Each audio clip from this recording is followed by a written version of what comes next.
Imagine living your entire life without a name. No birthday anyone could remember. No family searching for you. No school records. No missing person report. Nothing. Now imagine that after your death, millions of people see your face, but not a single person can tell investigators who you are. For more than 65 years, one little boy remained America's most heartbreaking mystery. His face appeared on newspaper front pages, police posters, television broadcasts, and even FBI files. Detectives spent decades trying to answer two simple questions. Who was he? And who took his life? The shocking truth wouldn't be uncovered until 2022, when modern DNA technology finally revealed the identity of the child the world had only known as the boy in the box. But even after his name was finally revealed, the biggest mystery of all still remains unsolved. This is the story of one little boy who was forgotten by everyone, except history. It was February 25, 1957, just outside Philadelphia, Pennsylvania.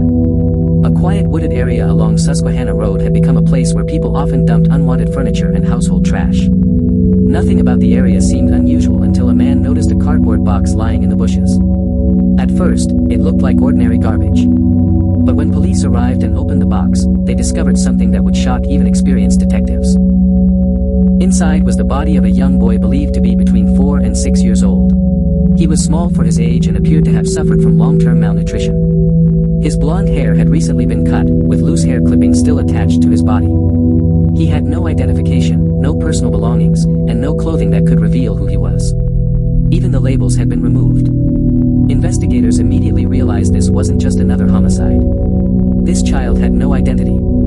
The cardboard box itself had once contained a baby bassinet. Detectives hoped tracing the box would lead them to the killer, but thousands of identical boxes had been sold across the region. It was a dead end almost immediately. The crime scene offered very little evidence. There were no witnesses. No fingerprints that could identify a suspect. No obvious murder weapon. Nothing that explained why this child had been abandoned in such a lonely place. As news spread, newspapers published photographs of the boy's face, hoping someone would recognize him. Radio stations repeated his description. Television broadcasts asked viewers to contact police with any information. Surely someone had to know this child. A teacher. A neighbor. A family member. A doctor. Anyone. But no one came forward. Weeks turned into months, and months turned into years. Police searched school records, hospital records, orphanages, foster homes, adoption agencies, churches, and missing child reports from across the country. Nothing matched. It was as though this little boy had never officially existed. The investigation quickly became one of the largest in Philadelphia's history. Thousands of tips flooded into police headquarters. Some claimed the boy belonged to a traveling family. Others believed he had been kidnapped from another state. Every lead was investigated. Every lead failed. One of the most famous theories came from a woman known publicly only as M. Years after the case, she told investigators that her abusive foster mother had purchased the little boy illegally and subjected him to horrific neglect before he died during a violent incident inside their home. According to her account, the family panicked, cleaned the child's body, placed him inside the cardboard box, and abandoned him along the roadside. Some details she provided appeared to match evidence that had never been made public, causing investigators to take her story seriously. Police spent months trying to verify every part of her statement. However, they found no physical evidence proving her claims. Without evidence, her story remained only a theory. Another theory suggested the child may have belonged to an abusive household that had successfully hidden his existence from the outside world. Others believed organized crime or illegal adoption networks could somehow be involved. But investigators could never prove any of these possibilities. As the decades passed, technology improved dramatically. Investigators revisited the case again and again. Each new generation of detectives believed they might finally solve the mystery. Forensic artists created updated facial reconstructions. Age progression images were released. Fingerprints were re-examined. Dental records were compared. Nothing produced an answer.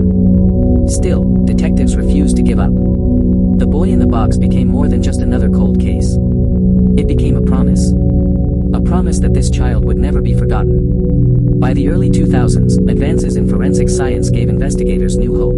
DNA technology had begun solving crimes once thought impossible. Unlike investigators in 1957, modern scientists could trace distant relatives through genetic genealogy. It was painstaking work. Years passed as experts built family trees, compared DNA Finally, after more than 6 decades, investigators made a breakthrough. In December 2022, Philadelphia police announced that the boy in the box finally had a name. His name was Joseph Augustus Zarelli. For the first time since 1957, the little boy was no longer unidentified. The announcement made headlines around the world. Millions of people who had followed the mystery for decades finally learned who he was. But while one mystery had finally been solved, another remained. Who killed Joseph Zarelli? Police deliberately released only limited information about his family because the homicide investigation was still active. Investigators confirmed they had identified both his birth mother and birth father through DNA analysis, but they did not publicly accuse either parent of involvement in his death. Many important records remain sealed, and detectives continue to investigate what happened during the final days of Joseph's short life. Even today, authorities believe there may still be people alive who know the truth but have never spoken publicly. The tragic story of Joseph Zarelli reminds us that justice does not always arrive quickly. Sometimes it takes decades. Sometimes the people searching for answers retire before the truth is discovered. Sometimes families never receive complete closure. But every victim deserves to have their name remembered. For 65 years, the world called him only the boy in the box. Today, we know he was Joseph Augustus Zarelli. His identity was finally restored. His story was finally told. Yet the person responsible for ending his life has never been brought to justice. Perhaps one day, someone will come forward with the missing piece of the puzzle.